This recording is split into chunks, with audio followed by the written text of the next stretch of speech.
Hello, everybody, and welcome back to Buckeye Politics. It's me, your favorite Ohioan. Today, we're going to be doing a deep dive into two elections in the Northeast that are going to be probably more competitive than we first thought. They are the New York governor race and the Connecticut Senate race. Now, obviously, in the state of New York, we're going to be looking at first where we have Kathy Hochul, the incumbent Democrat. It will be taking on Lee Zeldin, the Republican. Lee Zeldin is a congressman from Long Island. He's just basically a generic Republican, a little bit more Trumpian. And for the longest time, people have been saying that this race is probably going to end up being, a little bit closer than people expect, and Lee Zeldin might have a chance at winning. Now, was not one of those people. I've always been interested in this race just because it is interesting to see how some pollsters show this race super close, while others show this race an easy win for Kathy Hochul.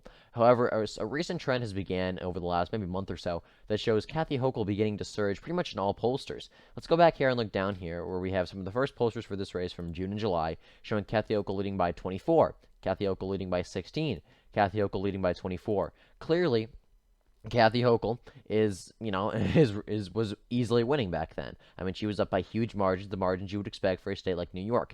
However, in the beginning of September, there was a poll from Trafalgar, which is usually a pretty accurate pollster. They've been off a couple of times in this cycle. Their polls have been interesting, to say the least. But right now, or at least back in September, the head of this race is Kathy Hochul plus 5. This was a huge change from the pretty much Kathy Hochul plus 16 to 20 or so lead that she had for a while, and it kind of reignited the talk about New York being competitive.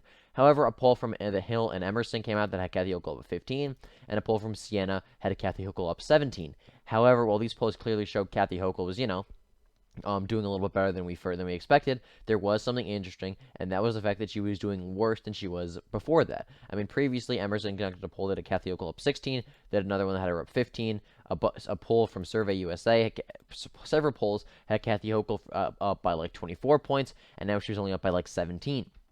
So clearly, Kathy Hochul was beginning some sort of trend in terms of, polling worse than she was before. I mean, for a while, she was leading in the polls by 24 points, 16 points, and then she was only leading by 15, 17. So clearly, it was beginning to move in Zeldin's direction, but still being down by 15 is really not that competitive. That's still a pretty big blowout for Kathy Hochul. However, Trafalgar recently published another poll beginning of October that had Kathy Hochul only leading by 2. And everyone's like, "Oh, okay, that's interesting. This race might be competitive. That's interesting. The Kathy Hochul is clearly, struggling, at least according to this pollster. But it's only Trafalgar saying it's close. It's probably going to be an outlier. Kathy Hochul's probably going to win by like 15 to 17, like we've all been saying." However, two polls came out, one from Marist and one from Schuin Koperman, both of which are Democratic favorable pollsters. One is an official Democratic pollster, and one is has a Democratic leaning bias, a liberal bias, and they have Kathy Hochul up by 8 and by 6.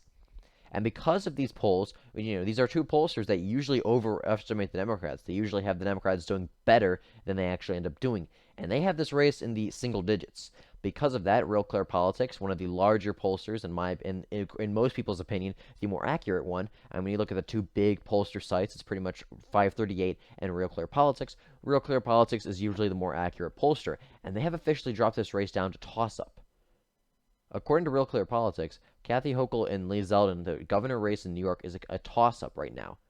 I don't think it's going to be a toss-up personally. I think right now it's probably going to be, I think right now Kathy Hochul probably wins by like 8 points or so, probably close to 10 points, kind of like this Marist poll has her winning by. But still, it's interesting to see how close this race is, because really it's New York. You would have to be such a horrible candidate or do such a horrible job to lose in New York. This is a state that any Democrat should be able to win easily. But Kathy Hochul is just that horrible a candidate, and she's done that bad of a job as governor that she might be in a pretty close race, and possibly the closest race of her political career against Lee Zeldin.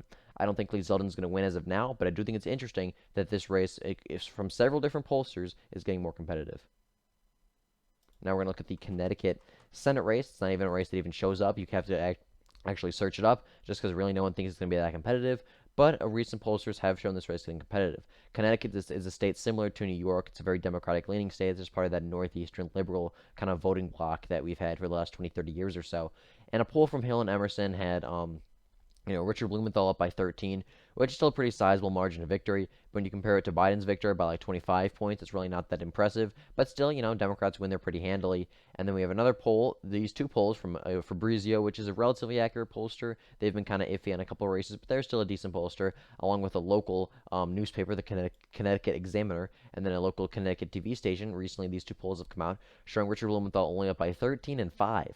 So clearly, this is a race that the Democrats are beginning to struggle in. And Laura Levy, the Republican nominee, she's no means a moderate. She's a pretty Trumpian-leaning candidate. She's endorsed by Trump. She's a pretty America First candidate. And so really, you would think this would be a solid victory. I mean, Richard Blumenthal is a generic Democrat. He doesn't really have anything that exciting about him, but he also doesn't have any scandals. He's just pretty much a generic liberal Democrat. But yet, he is clearly struggling against Laura Levy, the Republican. And let's see, he's only leading her by 13 and 5 points, which leads RCP to put this as only Blumenthal plus 9. If Democrats only win the Connecticut Senate race by 9 points, then they are going to be in for a very long night in November. So with that, thank you for watching this video. I do hope you enjoyed. And if you did, please consider liking and subscribing.